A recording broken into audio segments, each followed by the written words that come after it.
राधे राधे। देखते हैं कि इस न्यू मून में किस तरह की एनर्जी आपके लिए आ रही है। यूनिवर्स इस न्यू मून में आपको क्या गाइडेंस देना चाहते हैं, देखते हैं। जो भी आपके मन में क्वेश्चन है आप प्रे कीजिए कि यूनिवर्स के थ्रू आपको यहाँ से वही गाइडेंस मिले जो आपके लिए बिल्कुल परफेक्ट है। मेडिटेशन का कार्ड आया, आपको ये कहा जा रहा है कि आप मेडिटेशन कीजिए। अगर आप मेडिटेशन करते हैं तो सबसे पहले तो पीस ऑफ माइंड आप फील करेंगे, अपने अंदर एक शांति महसूस करेंगे। और ये जो आउटर वर्ल्ड की जो शोर शराबा होता है ना, वहाँ पे हम बहुत ही ज़्यादा कंफ्यूज्ड और बहुत ही ज़्यादा इस तरह की एनर्जी में, नेगेटिव एनर्जी में आ जाते हैं। तो अगर आप मेडिटेट करते हैं तो एक सेल्फ कॉन्फिडेंस आपका बढ़ता हुआ दिखाई दे रहा है। The answers you need are coming. जिस तरह के भी क्वेश्चन हैं आपके, उस तरह के आंसर्स आपको बहुत जल्दी मिलते हुए दिखाई दे रहे हैं, या तो मेडिटेशन के थ्रू, या आपको कोई रील ऐसी दिख सकती है, या किसी न किसी तरह की गाइडेंस आपको इस तरह की मिलेगी कि जो आपके क्वेश्चंस हैं ना, उसके आंसर आपको बहुत इजीली अवेलेबल हों। और take time to breathe out. थोड़ा सा खुद पे फोकस कीजिए, थोड़ा सा खुद पे एक टाइम स्पेंड करना शुरू कीजिए और अपने आप को ना उस रिलैक्स मोड में लेके जाइए जहाँ पे जाके ही एक मेंटल पीस आप फील करेंगे।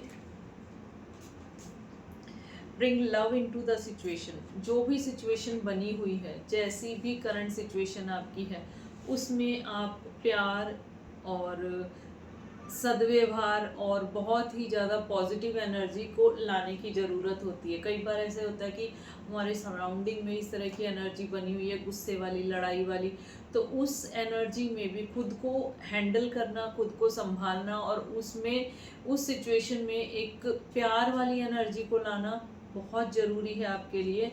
अदरवाइज़ वो सिचुएशन ऐसी हो जाती है कि हमें वहाँ पे रहना बड़ा मुश्किल हो जाता है। तो खुद को समझाकर और खुद को एक कामनेस में लेके जाने की ज़्यादा ज़रूरत है।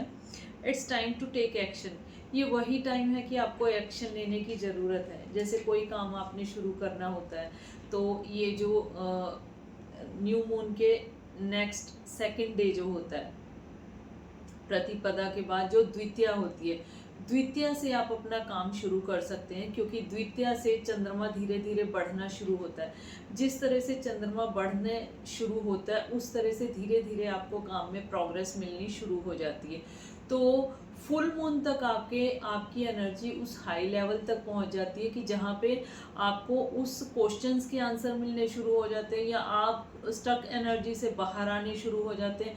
तो जब भी आप ये इस तरह की कुछ शुरुआत करना चाह रहे हैं, तो द्वितीया के दिन से, न्यू मून के बाद द्वितीया के दिन से शुरू कीजिए, जिससे कि फुल मून तक आते आते आपकी एनर्जी बहुत ज़्यादा बैलेंस हो जाए। Bottom of the deck is your commitment is being tested. जिस तरह की भी आप कमिटमेंट करके आए थे यूनिवर्स से और कुछ काम करने में आपको बार बार ऑब्स्टेकल फील हो रही थी, तो वो आपका टेस्ट था। डेफिनेटली आपने उस टेस्ट को पास आउट किया है, तभी ये एनर्जी आपकी तरफ आ रही है।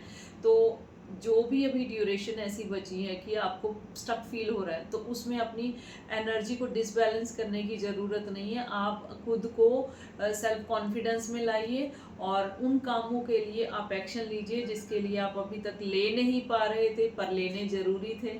तो आपको यही गाइडेंस आ रही है, इसको ज़रूर से फॉलो कीजिए और अपने कमेंट्स में बताइए कि किस तरह के क्वेश्चंस आपके माइंड में चल रहे थे, क्या आपको उनके आंसर्स इस रीडिंग से मिले हैं या नहीं मिले हैं। जिस तरह की भी कन्फ्यूजन है, जो भी है, आप ज़रूर से बताइए।